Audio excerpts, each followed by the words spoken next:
You're listening to Front Range Hockey with Scott McDonald and CC Hawkley. Well, I guess Scott gets top billing now. Yeah, look at that, huh? Upgrade. Hey, he's the Pro Hockey Writers Association guy, so it's only fair. But yeah, welcome to Front Range Hockey. We've got some intro music and outro music and transition music, and that's all thanks to DJ Sky Sonics. That's Sonics with an X. Here in the Denver area, she has a studio that I'm completely blanking on the Chromasonic. That's right, Chromasonic Studios here in the Denver area, and they were kind enough to make that intro music for us. So get hype and welcome to episode number 29 of Front Range Hockey. So yes, sir. Scott, we finally made it. We got that intro music. We've been talking about it for like a year now, and finally, we're doing it. So that's exciting. It's just easy to jump on and go live on YouTube and everything. But there's a little element of professionalism, I think. Absolutely, yeah. And I've got a green screen behind me. You see that Denver skyline and all that? Yes, I love that. I'm jumping right in from one podcast to another after this, and I utilize the green screen. And I normally like just the shot of my room with the pucks for this podcast. You know, the puck holder I have on my wall and everything. But hey, this works too. So. Scott McDonald, Colorado Hockey Now, Pro Hockey Writers Association member, as I touted earlier. And I'm CC Hawkley, AHL editor of Full Press Hockey and Colorado Eagles correspondent for that same website. And with all that said, like I said, episode 29 of Front Range Hockey. Hello and howdy. Scott, how you doing, my friend? Doing well, CC. Just like we were talking about before the podcast, just recovering from a little illness. It was not COVID though, so I'm thankful for that. I know you were down with COVID for a little bit there for a couple of weeks ago, I guess now at this point, but thankfully it wasn't that, just a basic cold. So we're on the up and up. So sorry if my voice is maybe a little scratchy still, but we'll manage. Other than that, I've been great. How have you been, CC? Been doing okay. Staying busy with Calder Farmstead, and that's part of the reason why you and I didn't go live last week is because Calder Farmstead's just so dang busy and short turnaround there. And it's just, it's kind of crazy. So with the day job, it's been super busy as of late. And it's just been busy times, still early in the season somewhat. And so, that's exactly where I'm at. And I know I got a couple of comments about, people asking me on Twitter where I've been, and we'll kind of touch on that a little bit towards the end of the podcast. But I feel that it's been exhausting and very busy, and new obligations at the job. And I know, you're working a couple of jobs yourself between, this podcast and your day job, and it wears you thin, man. It's tough. You got to take some time for yourself, and it's hard to come by these days. It is very true. Yeah, I definitely got to delegate the time out well when you have such a demanding hobby as this. So, but all right. Well, let's. I like that little. we got some transition little clips too. Yeah. So nice. We are fancy AF, as the kids say these days. Do you have a little soundboard back there? Like, what are you doing? Just queuing them up on Windows Groove or whatever. Cool. Whatever. Right. Just queuing them up over here. But nice. So first things first, let's get started with the Avalanche's injuries. The ongoing saga for years and years now is the injury bug biting the Avalanche in the rear end. And so you have Nathan MacKinnon announced, was it today? I feel like I might have been like yesterday, a couple days ago. Okay, it's been a long week already. Just mysteriously wasn't at practice yesterday, and it turns out he's out for 3 weeks. So look at that. Of course he is. Yeah, of course he is. I mean, just with the injuries that the Avs have dealt with in the early part of the season, why not your alternate captain, number 29 in your program, number 1 in your hearts? Episode number 29 as well. Very fitting. Wow. Nate MacKinnon. Hey, that's quite a coinky-dink if you ask me. But an unfortunate one at that, for sure. A very unfortunate one indeed. But on the other side of the coin, we got some good news, and Cale Makar is going to be back in action for the game against Vancouver. And that is going to be, actually, I take that back, San Jose. Or no, it is Vancouver. Yeah, tonight. Yeah, I think Vancouver he's playing tonight. Yeah, November 11th, 2021. We don't even know what day it is anymore. No. That's how hectic of a couple of weeks it's been for CC and I. But we're all over the place. And before we continue, go ahead. No, I was going to say we're powering through. Yeah. Yes, we are. And I would be remiss. My father is a veteran, and so it is Veterans Day, Remembrance Day up in Canada. So lest we forget, and let's not forget the veterans on wherever you're at, serving for the cause of just peace and prosperity for our nations. So again, my dad serving 4.5 years in the Air Force, worked on airplanes that patrolled the North Atlantic during the Cold War when Iceland was kind of a half democratic, half communist country. And my dad was stationed in Reykjavik for 18 months. So yeah. So kudos to all the vets out there. Happy Veterans Day. Happy Remembrance Day for sure. So I wanted to do that off the bat, but again, we're just kind of yeah. We're huddling through as we're listening to this right now. I feel like we're not bringing the energy, but we got to warm up a little bit, and we'll be all right. We'll figure it out. Yes, we'll figure it out. We're going to bring the energy. Thank you for listening in live on YouTube here. And yes, let's get back to the Avalanche. Like I said, they are playing the Canucks. They are hosting the Canucks tonight over at Ball Arena. And yeah, it's been a couple weeks. So, going back and forth, the Blue Jackets defeated them on November 6th.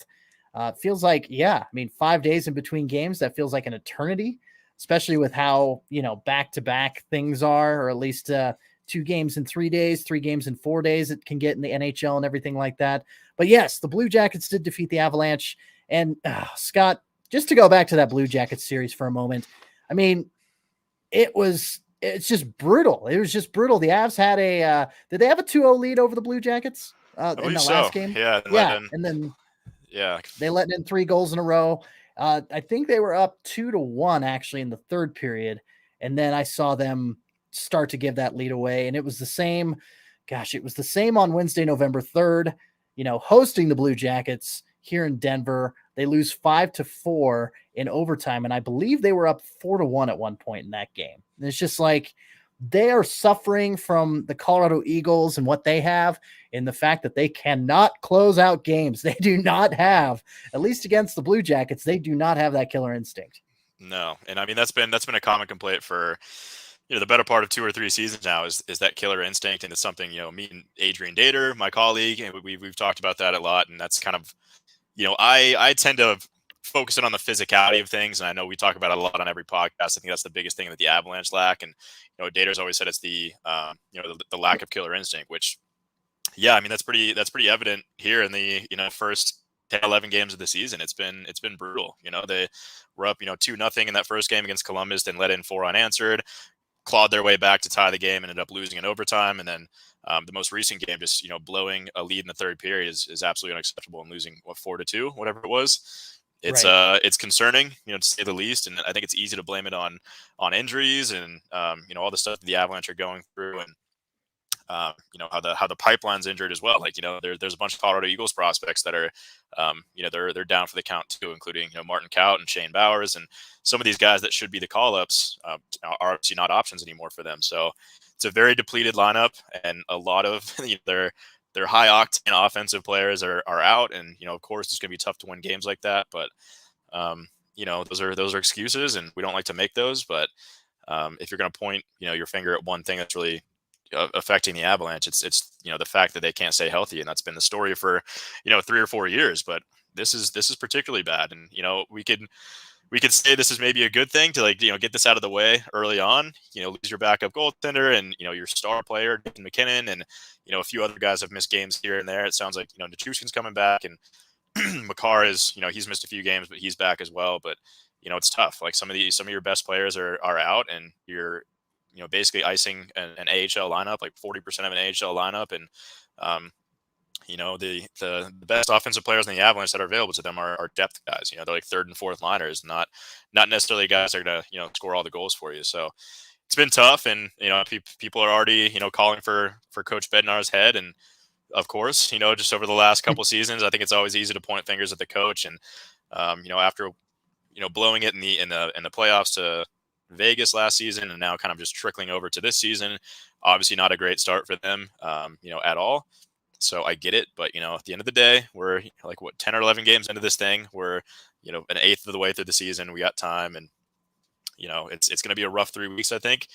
Starting tonight, losing Nathan McKinnon, and he'll probably be out for the entirety of this month. So that's that's unfortunate, but it is what it is. You gotta fight through it, and it's gonna be tough, because again, there's a lot of Eagles players that are hurt right now too, that can't really step in and replace them. And you got JT Conference getting on the top line today, so that's a lot of people will kind of scoff at that, and that's kind of our best option as a replacement first line center is JT Confer. Like, that's maybe a yikes, but that's what they have to play with right now. So it's going to be tough, but hold your breath and get through November, and hopefully at least be 500 in the month of November, and then you have 3 or 4 months after that to really turn it on. And let's not forget that the Avalanche are a definitely like December, January team.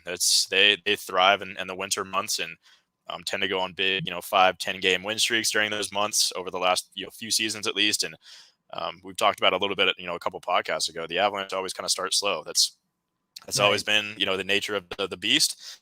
But I fully expect them, once they get healthy, to just kind of turn it on in December and January, and hopefully continue that momentum through the spring. And I have no doubt this is a playoff team, but are they going to be the Stanley Cup favorites after all these injuries they're going through and like this rough start? Who knows? It's tough to say, but I do still think they're a playoff team. I know it's like way too early to be saying that kind of stuff. We're 10 games into it, but just breathe. We say that a lot on this podcast, but it's easy to overreact and be stressed out, and fire Coach Bednar, and scrap it. Let's start rebuilding, and that's just breathe.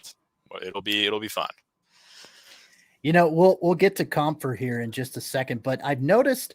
Okay, so we have the two just kind of heartbreaking, dramatic losses to the Columbus Blue Jackets, both home and away, and then before that, let's not forget before that. So you look at the standings. Who's at the top of the standings? The Minnesota Wild, of course, big rivalry with the Wild. The Avs have 9-3-0, 18 points at the top of the Central Division. Right behind them are the St. Louis Blues, 8-2-1 with 17 points. Guess who the Avs defeated back-to-back before they played the Columbus Blue Jackets? Oh, yeah, it was the Minnesota Wild and the St. Louis Blues. So you can take solace in that the Avs can at least be competitive, and not just competitive, but win against the top tier Central Division teams. And if you look a little closer at the standings, the Avs aren't that far behind. They've got 9 points. The top 4 teams make the playoffs, make the postseason. Again, we're kind of counting our eggs before we hatch here, but Avalanche have 9 points. They're 4-5-1. They have a goal differential of -6. And the team above them, the Stars, they've got 10 points, -12. Blackhawks, team below them, -19. And the Arizona Coyotes having a rough go at it, as we all predicted, in the Central Division, 1-11-1 for 3 points, -33 on the goal differential. But anyway, I digress. The Avs, again, don't sound the alarm quite yet. They've dealt with a number of injuries. We talked about it on the program, how Nate McKinnon was in COVID protocol for a couple games. Gabe Landeskog was suspended for a couple games. Don't sound the alarms, because once you get everybody healthy, like that's what your true picture of your team is going to look like. So yeah, relax, breathe. You actually bring up a good point too in there. What really matters at the end of the day, obviously wins matter, but losing these games, to Columbus and recent memory, obviously these last 2 games, at the end of the day aren't the worst thing. Like, they are beating the Central Division teams, which is, to get into the playoffs, you have to be a top 4 team. So, those are the games that matter the most. I'm pretty sure it's even like the Avs slogan for those Central Division rival nights is, this one matters more or whatever. And it's true. They're kind of like 3-point games, whatever you want to call it. They hold more weight for sure. So, the fact that 3 out of their 4 wins have been against, Central Division teams that are ranked higher than they are, is a great sign. And it's if we're going to point at any sort of positives, if there are any in the first 10 games of the season, it's that that they're beating the Central Division teams, the best of the Central Division teams, and at least look good against them. And that's kind of at the end of the day what matters, more than losing these Eastern Conference games or whatever. Like obviously you want to win every game, but again, if we're looking for any sort of positives, I think that's one for sure, is that they're maintaining their pace in the Central Division, and they're really not that far off. As it looks bad right now, whether they're like fifth place or something in the Central, sixth maybe, but they'll climb back. They'll climb back. Just again survive the month of November without Nathan McKinnon and a couple other guys, and we'll hopefully get it going in the wintertime. And not to compare apples to oranges a little bit here, Scott, but with the Denver Broncos losing Von Miller, they went up against the number one offense in the NFL in the Dallas Cowboys and held them to 30-0 going into the fourth quarter. And yeah, they let up a couple of garbage touchdowns, and I believe the final score was 30-16, 30-15, something like that. But I guess my case in point is the Avs need to step up. Like they know, okay, McKinnon's going to be out for this long. Obviously they didn't trade him, but McKinnon's going to be out for this long. Let's step up. Let's change our mindset if it is different from a injured Nathan McKinnon standpoint to something more positive and say, okay, let's experiment with some chemistry. Like you said, Nichushkin's coming back and Makar is coming back tonight. So, pull yourself up by the bootstraps in that aspect and go forward with the mindset like, okay, we've got nothing to lose right now, except maybe more players to injury, but I digress. Except games. except games too, but like they're not expected to win these games with McKinnon out. Or at least would you think? Wait, what?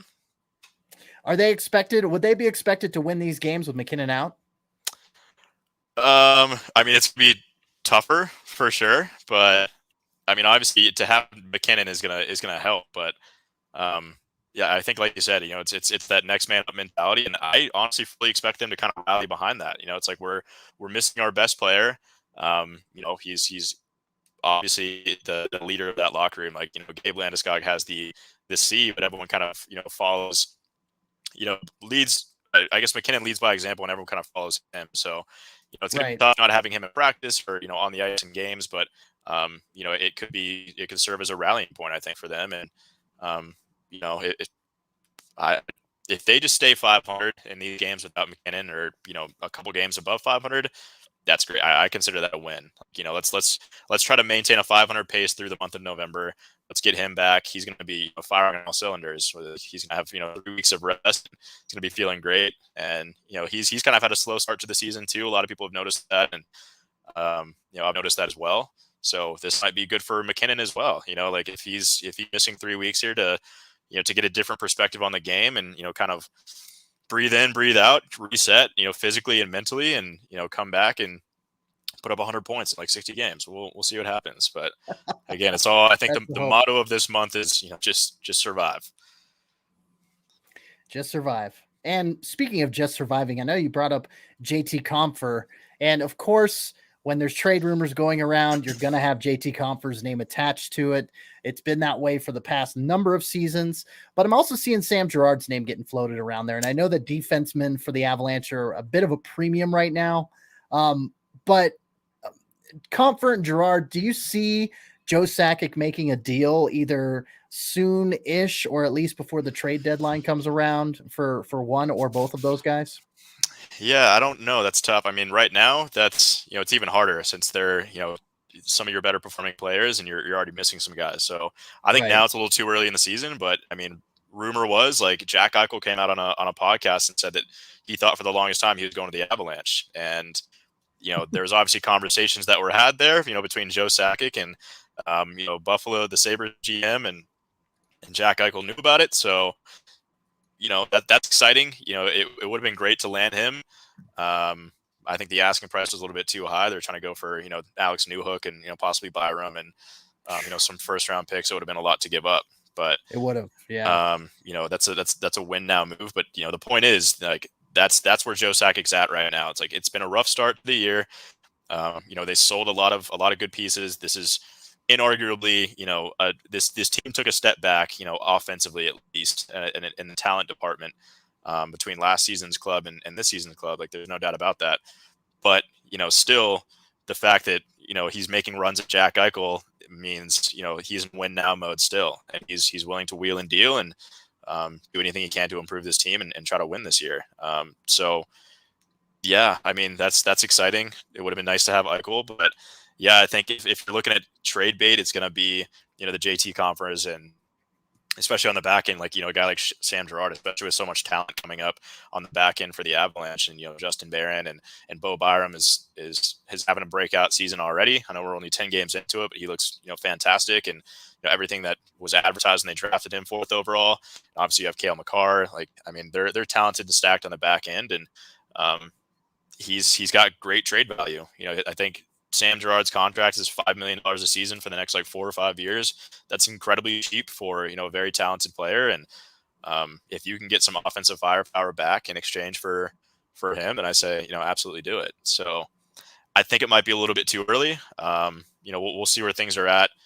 I mean, if things keep kind of trending this direction and the injuries keep decimating them, then maybe you do have to look early to make a trade. But I could see them kind of holding off until that March trade deadline and seeing where they're at. And if they're kind of in a similar position they were last year, like, go all in, trade Sam Girard, go get, a veteran and a goal scorer, whoever might be available. I don't know. It's too early to start looking at that stuff, but I do, they could be active during the trade deadline. And I think those are two guys that are probably would be on the chopping block, would be, JT Comfer on the front end and then Sam Girard on the back end too. So we'll see. I think it's a little bit too early, but I think in the next few months things might change drastically. Again, November 11th, that's tonight, Wednesday, Avs hosting the Vancouver Canucks over there at Ball Arena, 7 p.m. Mountain Time.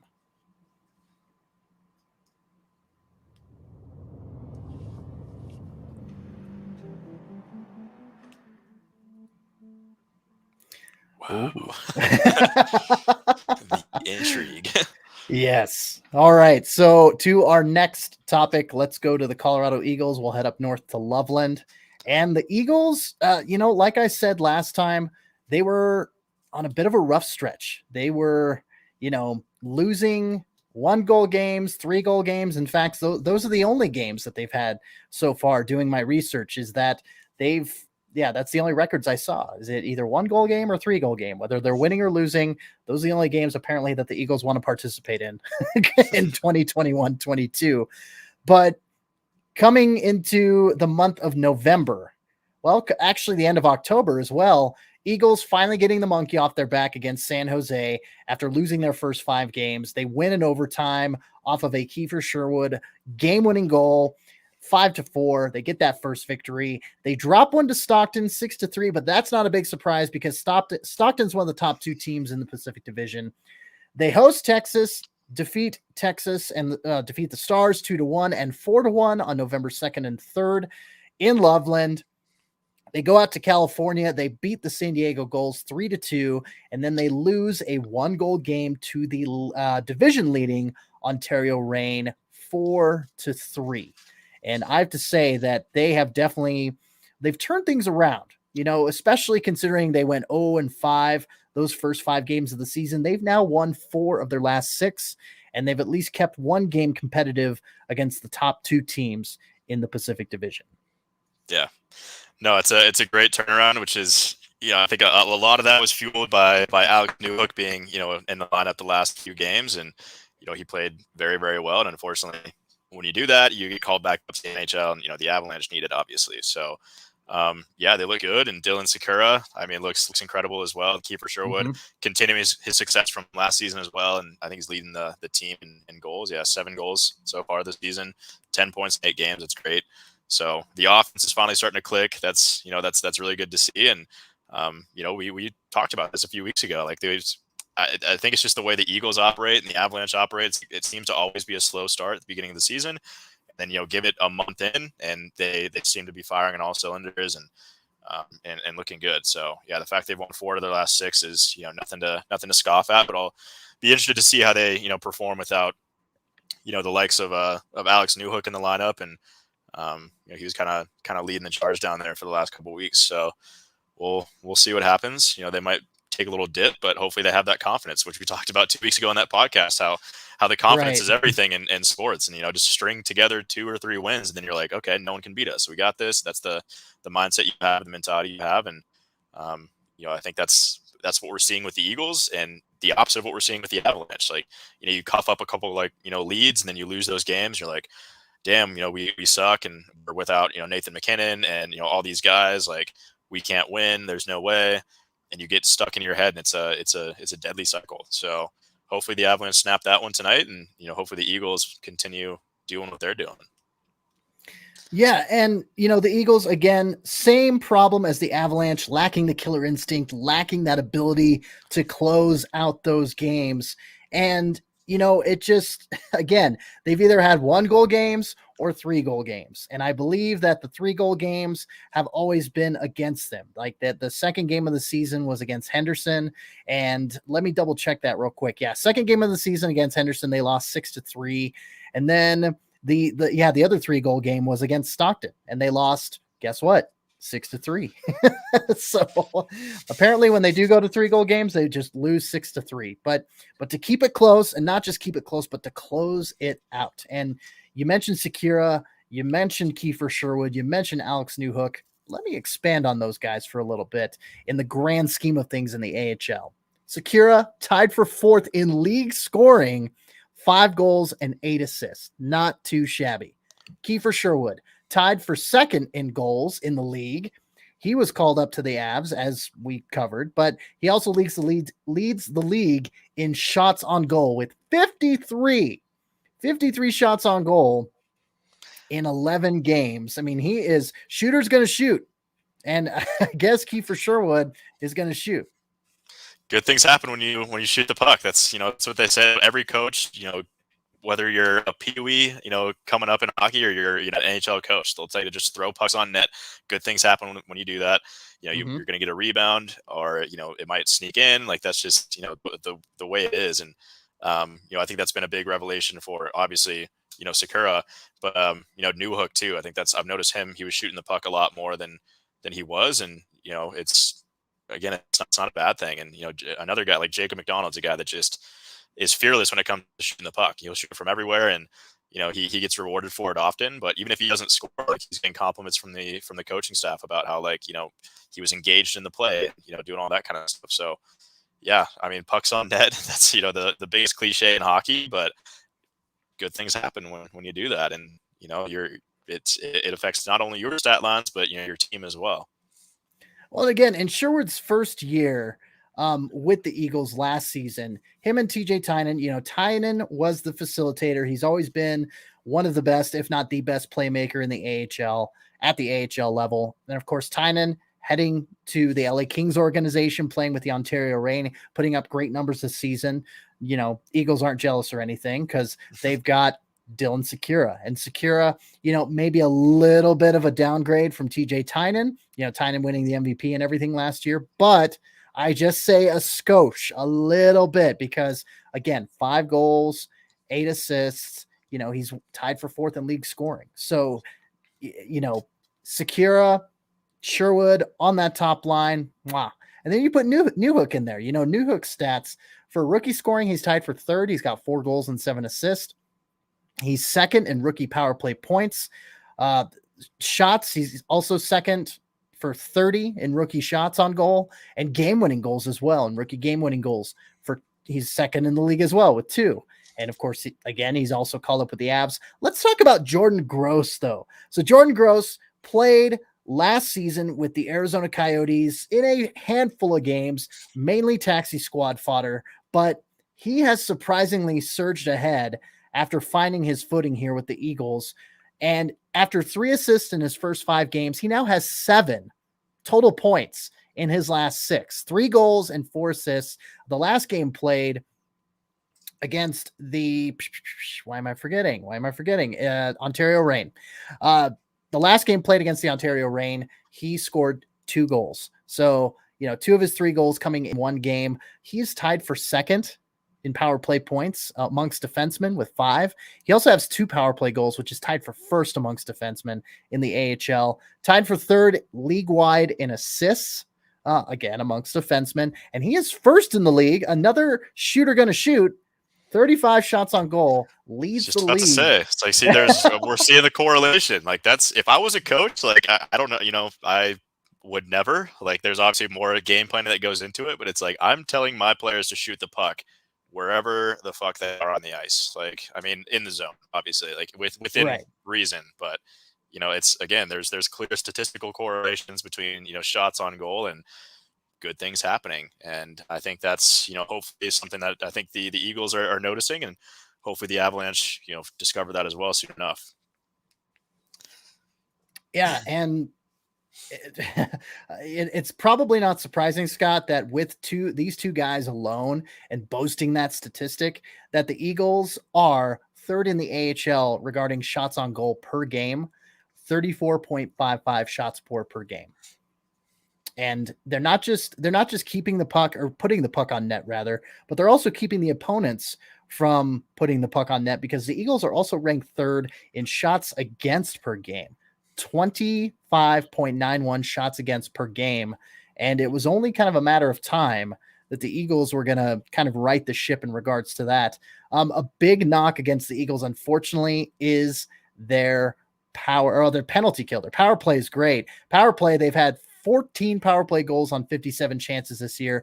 That is a 24.6% clip, good for 6th in the AHL. Their penalty kill, though, is god awful. It is atrocious. 13 power play goals allowed on 49 chances.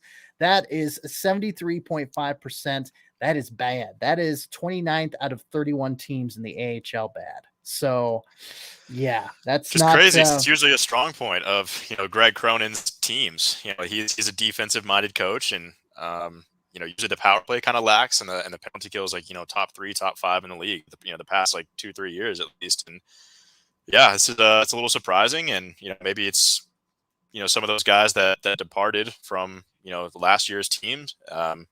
This is definitely a more offensive minded club, I think Eagles are, and I think that's something that the Avalanche are focusing on. So it makes sense that this offseason they went out and got the Dylan Securas and those guys that come in and shoot pucks and score goals. I think they're trying to work that more into their game, but let's not lose sight of the defensive responsibility. I think it's a very, very, very important part of the game, and I'm a little shocked by those PK numbers. Yeah, it's well, and in all fairness, if Tim Branham is in control of the special teams, which I think he is, because he did replace Brett Clark, who was also in control of the special teams, but now he is no longer with the team.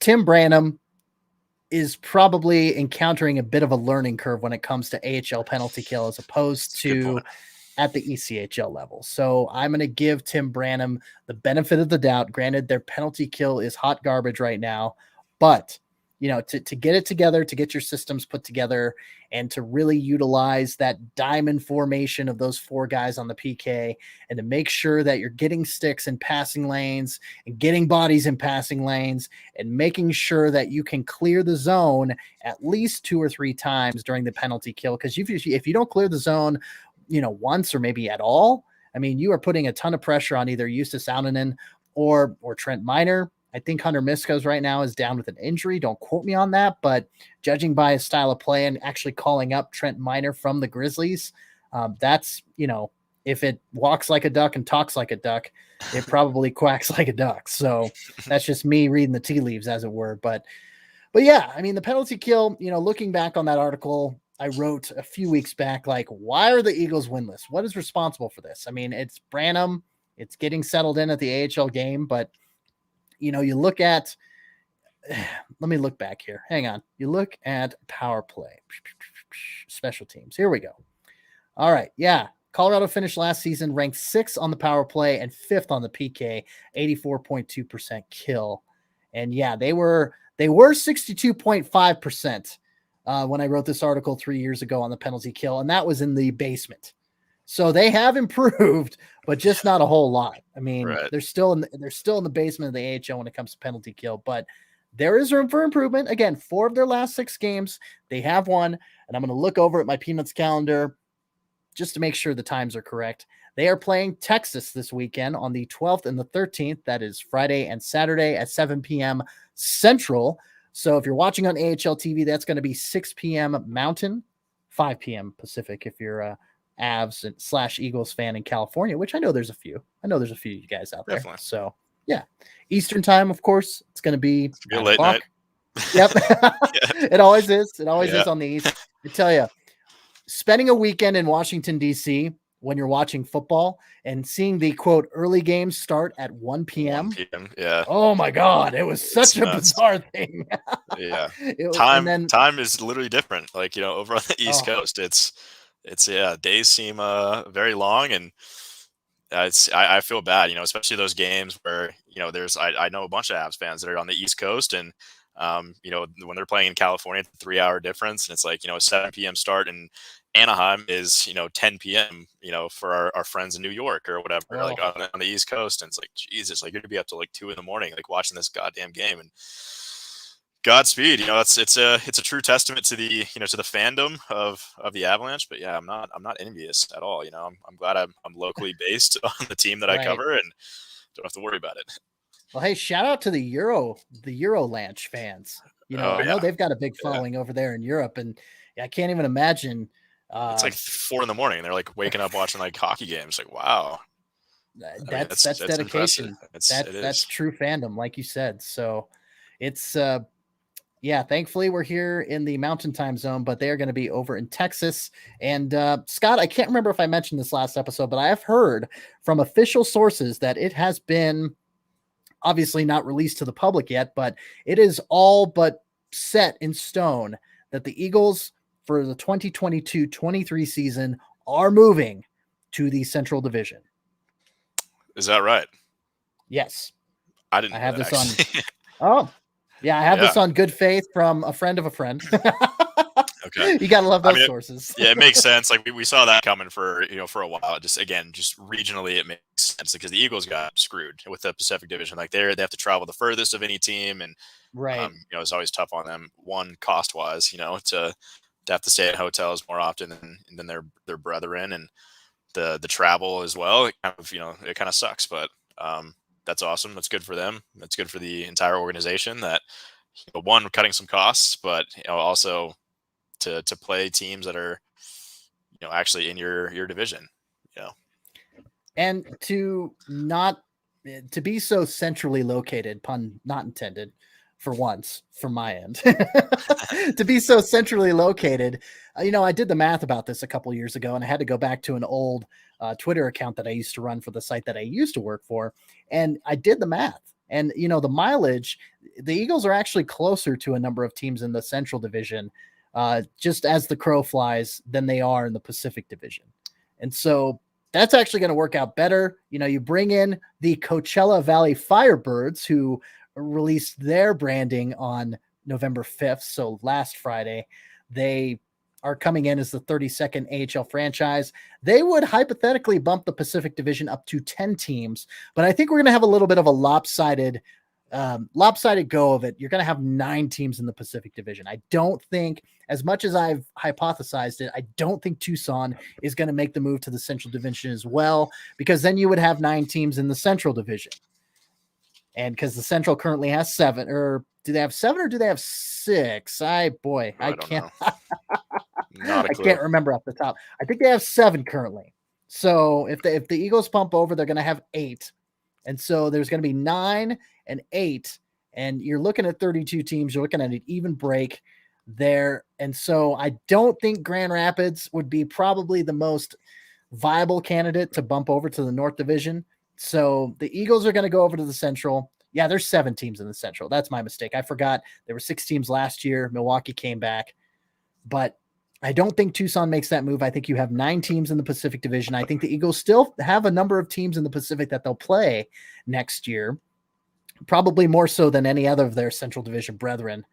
And then, 9 teams in the Pacific, 8 teams in the Central, and then you'll have somewhat of a 8 balance in the Atlantic and the North Division for next season. So there you have it. But sorry, Yeah, went down a little rabbit hole in You're regards good. to. I'm a little bit of a news to me, nerd. So I just learned something today. So Hey, there you go. that's great. Yeah.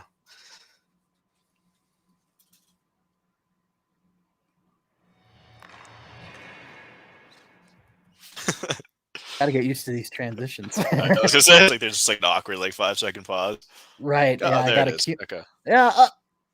And there we go. Yeah. Okay. No, I gotta. I was thinking you like froze. Like, oh, should we lose CC? Like, all right, I guess I'm running this thing. But it's just All you right. looking at your screen trying to like push the button. Yeah. Just. Yeah. Oh no, he didn't. He was just focusing. He was just concentrating. Okay, he's good. No, trying to get the transitions down. Well, it's a work in progress, but they're really cool. Really enjoy them. Thank you, DJ Sky Sonics and Chroma Sonic Studios. Yeah. So at least I actually hang on. I want to get their name correct. So yeah. Anyway, but yeah, it is Chroma Sonic Studios. I'm just second guessing myself because it's been a long week. Yeah. Well. Anyway, let's go to Colorado Collegiate Hockey. Let's talk DU Pioneers. So overall, they are 4-4. Conference, they are 0-2. They are on a 4-game losing streak. They are undefeated at home, 3-0, but away from the confines of Magnus Arena, they are 1-4. The last 2 games that they played was against North Dakota on November 5th and November 6th, Friday, Saturday set. And unfortunately, they lost those 2 games, 3-1 and 4-1, because North Dakota is North Dakota, and the Fighting Hawks are just a powerhouse. Yes. Yeah. So that's the brief rundown there. They're losing to good teams. It makes sense, you know. So it's right. Yeah, with a number 12, number 10, and number 8 teams respectively. They're 0-4, and this team we kind of teased it toward like the end of last season and the start of this season. It's like this team is definitely taking a step back. They lost a lot of leadership, and we kind of expected it to be a rough year. And I don't know how competitive they were going to be in the NCHC. And like we said on our podcast 2 weeks ago, like I think the North Dakota games away was going to be a big measuring stick on if they won even one of those games. Like they gained that confidence that they could beat North Dakota, who's probably going to win the NCHC. They always do. They're stacked always. And they lost, which is like to be expected, but thankfully they're coming back home, and they're playing a good Western Michigan team. But like you said, they're undefeated at home, and they need that loyal fan base and that rowdy student section that I know so well, behind them, and they're home for the next 4 games. So hopefully they can can pull those off and get back to it.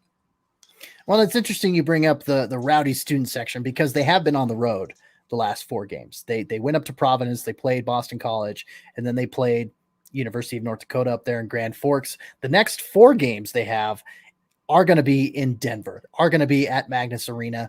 It is going to be against ranked Western Michigan on this coming Friday and Saturday, November 12th and 13th. And then they're hosting Miami of Ohio. So you've got another in-division game. So trying to overcome that 0-2 start in divisional play with Western Michigan and Miami in back-to-back weekends. So let's see if some home cooking can perk the Pios right back up. Moving on, let's go to the Colorado College Tigers. Overall, 2-6-2. That is a .300 points percentage. Conference, they are 0-2 as well. So they are on a 2-game losing streak. At home, 1-3-1. Away, 1-3-1. So the new shiny confines of Ed Robson Arena, are not giving them any advantage whatsoever. So let's talk about Colorado College. They actually showed some good signs against number 1 St. Cloud State when they came to Robson Arena. They took them to the limit. They pushed them to the limit. A 3-2 overtime loss. But from all accounts that I've heard, and I unfortunately didn't see the game, but from all accounts I heard, Colorado College was the better team that night, and they probably should have won that game. So unfortunately, with a team like Colorado College, they probably suffer from the Colorado curse, as it were, the double C, not a good CC like CC Hawkley, but or Colorado College, but the Colorado curse of not being able to close out games and not harboring that killer instinct. It's the altitude. It is, you know what? Probably is the altitude, but yes. So St. Cloud State, November 5th, November 6th, Friday, Saturday. They lost 3-2 in overtime, like I mentioned on that Friday game, and 4-1 on that Saturday game. Couldn't bring that momentum to try and make that competitive. Next game, they are going against number 4, Minnesota Duluth in Minnesota, Duluth, Minnesota, to be specific. Imagine that.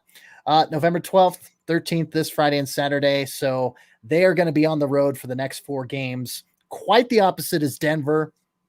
Yeah, Minnesota Duluth this coming weekend, and then December 3rd and 4th. So they're going to have a couple weekends off, quite a few weekends off, actually. But then they go to Omaha. Omaha. Not talking Peyton Manning. Sorry. I thought you were. Omaha, Nebraska. They're going to Omaha, Nebraska to play the University of Nebraska, Omaha. 2 games, December 3rd and 4th. I was talking about Peyton Manning, but obviously this is a hockey podcast. So what does Peyton Manning have to do with the price of tea in China? Anyway, that's Colorado College's slate coming up. Last but not least, let's talk about the Air Force Falcons. 2-5-1, .312 points percentage, just a little bit better than the Colorado College Tigers. Their conference record is 0-1-1-1, and their home record 1-1. Their away record 1-4-1. So a little bit better at home than they are on the road. And let's see here. Who did they play? They played, oh my goodness. They are playing Sacred Heart University coming up. Wow, they're hosting a lot of home games. Sorry, I got distracted by that. But yeah, their last games were in Niagara Falls, New York against Niagara University. And those were conference games. The Atlantic Conference, Atlantic Conference. November 5th, November 6th. They lost 4-3 that first game on the Friday, and they tied, good old ties, 3-3 on that Saturday. So here's the slate that I was gushing about. Bentley University hosting at the United States Air Force Academy this coming weekend, November 12th, Friday, November 13th, Saturday. And then you have Sacred Heart University just staying for 4 games, some more divisional games or conference games, I guess you should put it. Friday, November 19th, Saturday, November 20th, Monday, November 22nd, and Tuesday, November 23rd. This is like a superset in the ECHL when I used to cover Idaho Steelheads games. And of course, the Eagles, being in the ECHL, you're very familiar with like, all right, we're going to play 3 games in 4 days, or we're going to play back-to-backs and, we'll play 2 games here and 2 games over in Utah, or 3 games here and 3 games over in Idaho. Do a little, super series there. So I guess that's kind of what Air Force is doing with Sacred Heart. And oh my goodness. And it continues. Canisius College has a couple of games in Colorado Springs on December 3rd and December 4th. The next game on the road that the Air Force Academy has is against American International College in Springfield, Massachusetts on January 1st. So the Air Force Falcons, they're home for like 2 months. They are home for the rest of 2021. Wow. What a scheduling anomaly there. But I guess when you're in the Atlantic Conference, you got to do what you got to do. I almost wonder if that's something that has to do with like the actual Air Force Academy itself. Like, I wonder if they're like, doing something maybe like that requires all the students to stay there. I'm not entirely sure, but yeah, that is weird. Like that's almost never happens in college ever. So right. I would imagine it has something to do with that probably, but good for them. I mean, it's probably nice to, be home for 2 months, not have to worry about traveling, focus on, whatever you're doing. And yeah, they're probably loving it. Yeah, that cadet life probably. Yeah. Yeah. Waking up at 4 a.m. and yeah. Whoa. Yeah, I definitely don't envy that. I almost joined the Air Force, wanted to go to the Air Force Academy. That's a different story for a different time. Wow. But yeah. I definitely briefly thought about it for a while too. Mm-hmm. I was like, yeah, not for me. Nope. No, it wasn't for me either. But it is time for our favorite segment of the program. And it is going to be Asking the Feed. We love to hear from the fans. We love bantering. We love answering questions, both hockey related and otherwise. And Scott, first and foremost, I did want to bring this up first so we could end on a high note, of course, with Gil and his fun Christmas related question. But Gary Thurner at Gary Thurner, that's Thurner. There is an H in there. It's not Turner, it's Thurner. Gary Thurner, simply put, 4 words, wondering where you were, and then the guy shrugging emoji. So, Scott, if you would, let's begin this Asking the Feed segment with with your news, as it were. Yeah, I guess. Yeah, I mean, a lot of people have noticed that I've been a little absent on Twitter and on Colorado Hockey Now as well. But we kind of touched on it. It's a good lead-in was how just stressed CC and I are, and we talked about it at the beginning of the podcast. And I've been taking on more responsibilities with my full-time job, my real job, which have afforded me much less time to be with my friends and my family and significant others and all that kind of stuff. So to be 100% honest with you, just what little free time I have, my heart's just not 100% in it anymore. So I'm taking a step back from Colorado Hockey Now. I'll probably still be doing columns and kind of guest things, but I'm not going to be going to games or practices, and I really haven't all season. And that's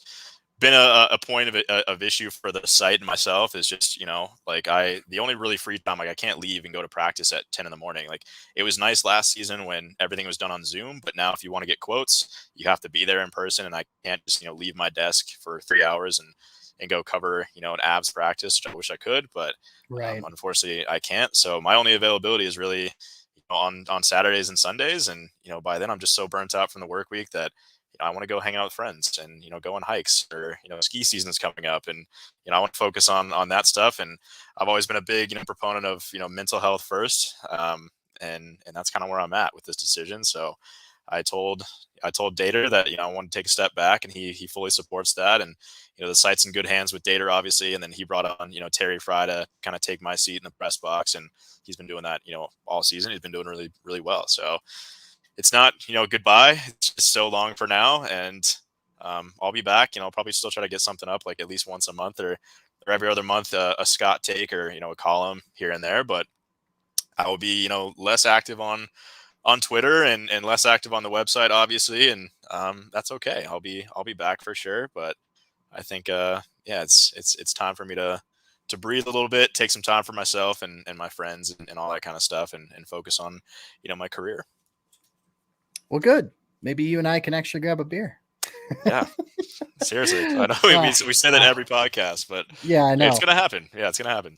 It will. That's what I'm trying to do. Like, I'm trying to do more of that kind of stuff. Grab beers with friends and actual genuine human connections, and not sitting in a press box. In my free time. So I love it. I've enjoyed my couple seasons that I've been working with Dater, but again, I think if your heart's not 100% into something, then why prolong the inevitable? And at the end of the day, the quality of the product that you're putting out there is gonna suffer when you're not 100% into it. And it's just a struggle to come up with content when you're just kind of a half-ass watching the games, and again, you're not there mentally. So I think it's a good decision for the site and for myself, obviously, selfishly.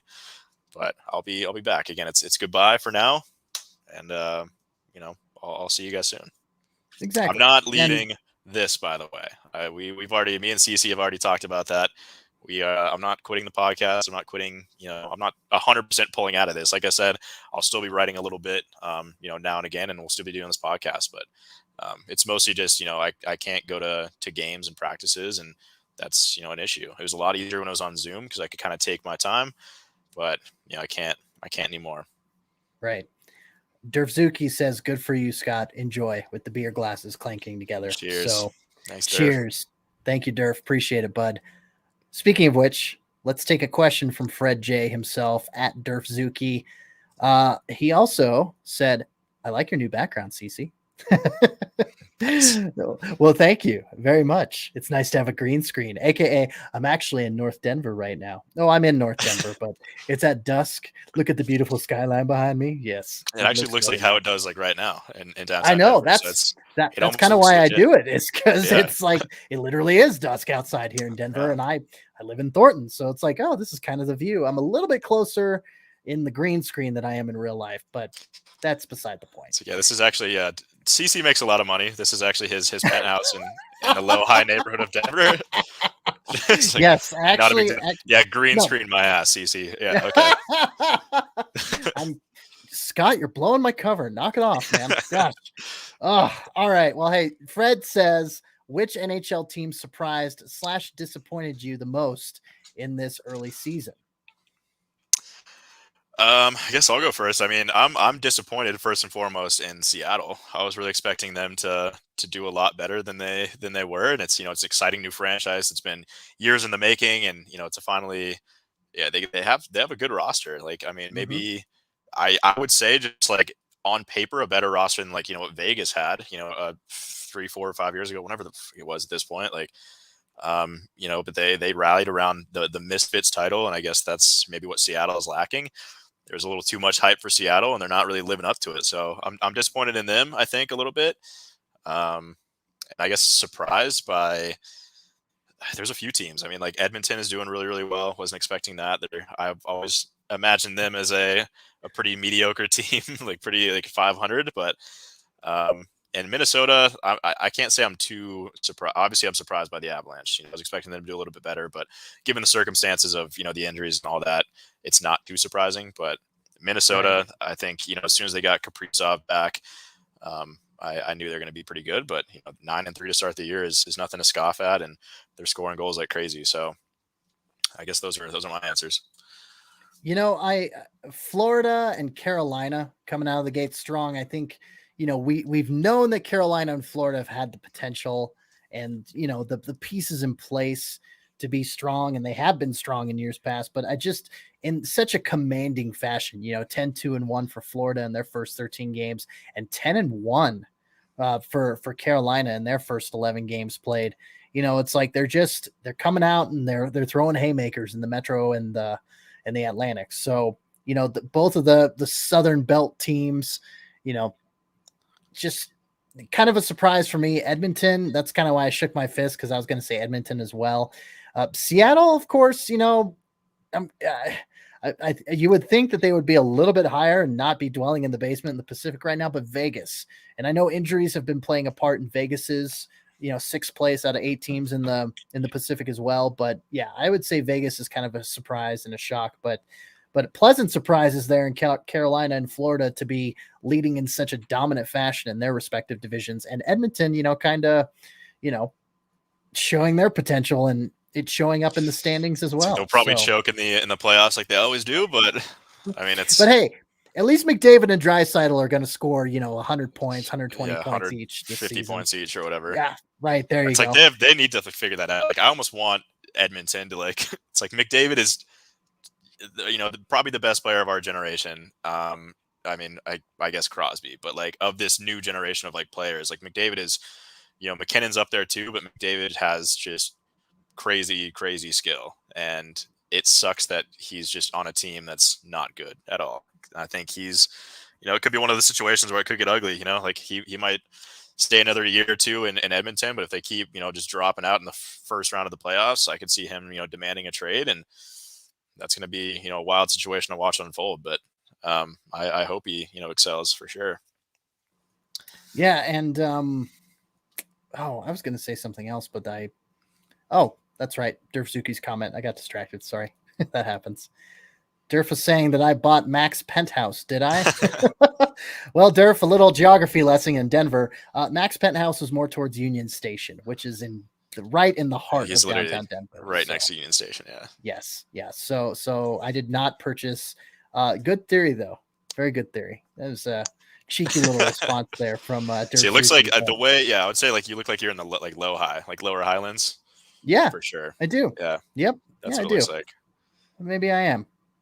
Like if you go to Avanti, highly recommend if you should go to Avanti or like linger on in the low high neighborhood and then sit on the patio. It's exactly how it looks is your background, and it's beautiful. Great place to grab a cocktail or a beer.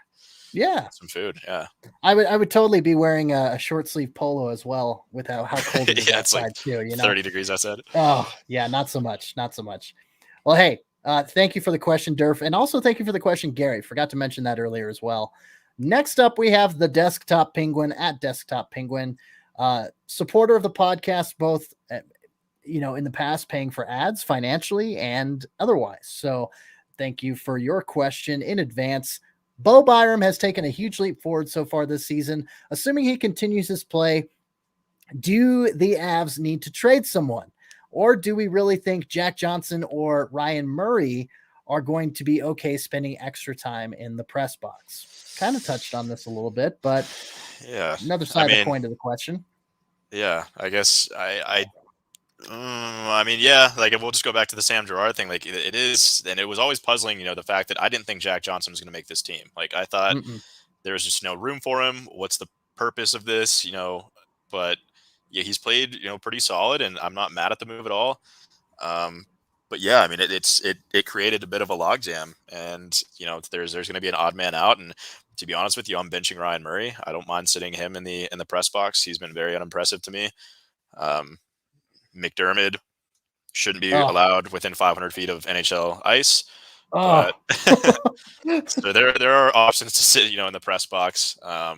Yeah, I think Byram should absolutely be, a guy that he needs to stay in the lineup for sure. But I think Jack Johnson's kind of earned his spot too, and I've liked the leadership he's brought, and just a solid. He's played over 1,000 games in the NHL. He has a solid presence on the ice, and Ryan Murray to me was, they spent a couple $1 million on him. He's been very unimpressive to me. I liked the move at first, but it hasn't really panned out, in the first dozen games here. But hopefully that changes. But right now, I think there's a candidate to be benched. It's going to be Murray. Yeah, and you look at the Avs depth chart. You've got obviously when everybody's healthy, Taves and Makar, Byram and Girard, and then for your left-handed defenseman, you have Jack Johnson, Ryan Murray, and Curtis McDermott. Those aren't. So like part of me is like, okay, so you've got Jacob McDonald, he's a lefty. You've got Justin Barron, he's a righty, but you could put him on the third pairing or at least have him as your seventh guy, and send McDermott down, or at least try to send him down to the Eagles. I don't know why the Avalanche have been so allergic to that.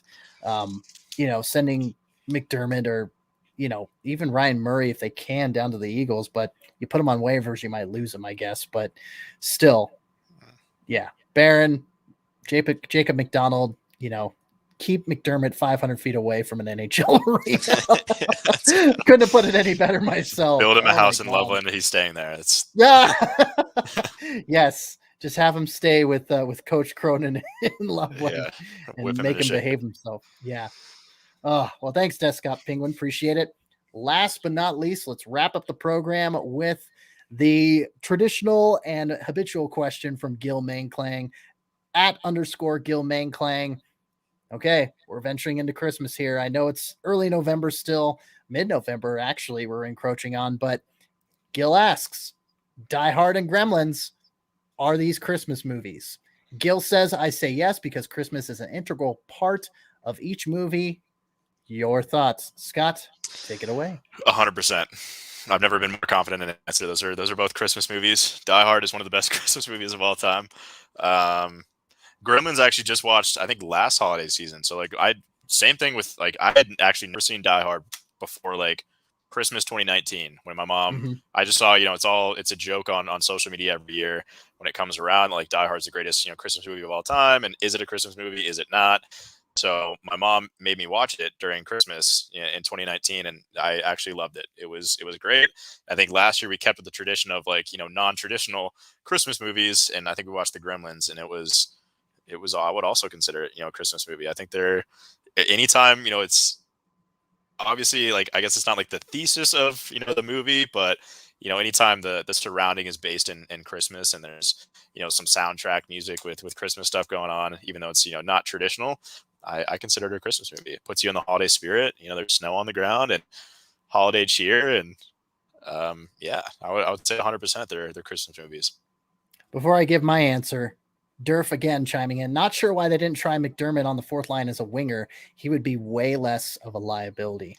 I mean, I agree. Played it's not a bad idea. Before. Yeah. So why not? He still has value. It's put him out there. Don't give him any sort of defensive responsibility. Absolutely not. Let's keep him out of the away from the crease. But I think they brought him in to be a physical player. He still can be, and I think putting him on the fourth line, that's where they go. That's where fourth line wingers live that's where those physical players live, is on the fourth line wing. And I think you give it a shot. But I think also at the same time the fourth line has been pretty solid for the Avs, through 10 games. So if it ain't broke, don't fix it kind of thing. But, what is broke is McDermott on, the defensive back end, and then we keep doing that. So Yeah, I don't know. that's take him off the third pairing for the love of all that is defensive minded in the NHL.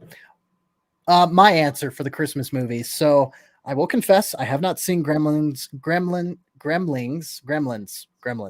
Wow, I don't know why I put a G There it in is. there. Yeah. I'm having a stroke. Don't mind me. You'll get it. Yeah, just let him work it through it. let him work it through. Don't correct him. Gremlins. I haven't seen it all the way through. I've seen bits and pieces here and there. I hadn't realized it was a movie that took place during Christmas until just a few years ago. So there's that. So I am just qualified from chiming in on Gremlins. But in regards to the abso frigging lutely, you bet your buns, Die Hard is a Christmas movie. Hell, a lot of the songs that they play is during Christmas. It's just an action Christian or Christmas movie. Christian movie, I don't think so. Not so much, but Christmas movie, an action-based Christmas movie, I would certainly say Die Hard is. So I will attest to that and agree with Scott 100% that Die Hard is a Christmas movie. So there's that. And a great one at that. It is a great one. It is pretty fun. Come to the coast, have a good time. Talking to himself in the van. Yeah. Have a few laughs. There's just so many quotes, scenes. like so many really good quotes in that. Oh, absolutely. It's a very quotable movie. Yippee-ki-yay. Yeah, I love why am I spacing on his name? The actor who plays Bruce Willis. Hans Gruber. Oh, yeah. He just passed away, didn't he? Like, he did a few years ago. He played Severus Snape. He plays Snape. Alan Rickman. Alan Rickman. Alan Rickman. Hello, Mr. McLean. Like, I love his cadence in that movie. It's rest in peace. Rest Even in peace. Snape, like he was a great actor. Just a great villain. He was. Underrated Alan Rickman role. If you haven't seen it, Galaxy Quest. Go see that movie if you have not seen Galaxy Quest. It's kind of a spin-off on Star Trek. It's got Tim Allen and Sigourney Weaver.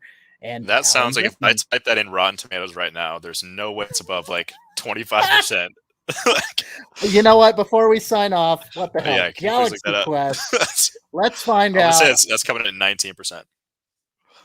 19%, huh? Okay. I'm gonna say at least 75%. You don't know how harsh they're harsh critics on Rotten Tomatoes. People love Galaxy Quest. Hang on. I'm probably gonna get Tomato Meter 90%. No chance. 90%. Right, audience score 79. 100,000 plus ratings in the audience score. 126 reviews. Galaxy Quest 1999. Go see it. Oh, okay. Yeah. Fantastic movie. I love it. This looks so bad, dude. Are you serious? Oh my god. It's supposed to be. Okay. All right. I'll leave you with this. Aliens come to Earth because they see Galaxy Quest, which is a TV show, and the aliens come to these actors and they say, "You need to save us. You will save us." It's so good. It is so good. Oh my goodness. I'll take your word for it. I don't know if I'm going to watch it, but for sure, dude. I just got the okay for sure, dude. Oh my god. Wow. I mean, they're like these. Wow. I mean, the reviews, I'm just like reading through a couple of these and it's apparently pretty good. Yep. Told you. Wait, it came out on Christmas Day, 1999. Oh, well, there you go. Is that a Christmas movie too? No, probably not. Yeah, not set during Christmas. So, but weird time to release a movie like that. Right. Definitely. I guess following up on the Santa Claus for Tim Allen. I don't know, but anyway, that's it. That's episode number 29. Nate McKinnon of the Front Range Hockey Podcast. That's Scott McDonald. Scott, where can the people find your work? I know that you're taking a little break at a question mark. Yeah. So you can find me here. I'll be here every week to 2 weeks or whatever. On Twitter, I'll still try to remain active on there. But again, like I am kind of just getting off of like social media as much as I can.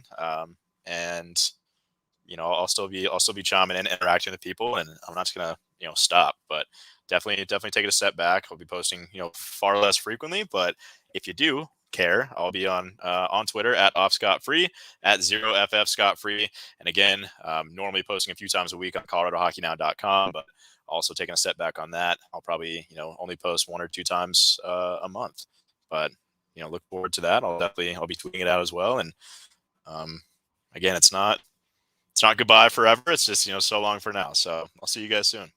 Yes. And I'm CC Hawkley, again, AHL editor, Colorado Eagles correspondent for Full Press Hockey. You can find my work there at fullpresshockey.com. You can find this podcast, a lot of other great hockey podcasts, sports and sports entertainment /wrestling at www.fullpresscoverage.com. Thank you for tuning into this podcast. We really appreciate your viewership. So, guys, gals, and non-binary pals, y'all stay colorful out there in Colorado and otherwise. And let's cue that outro music.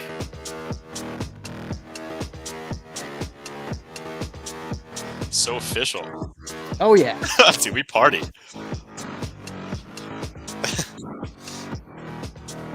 See you guys later.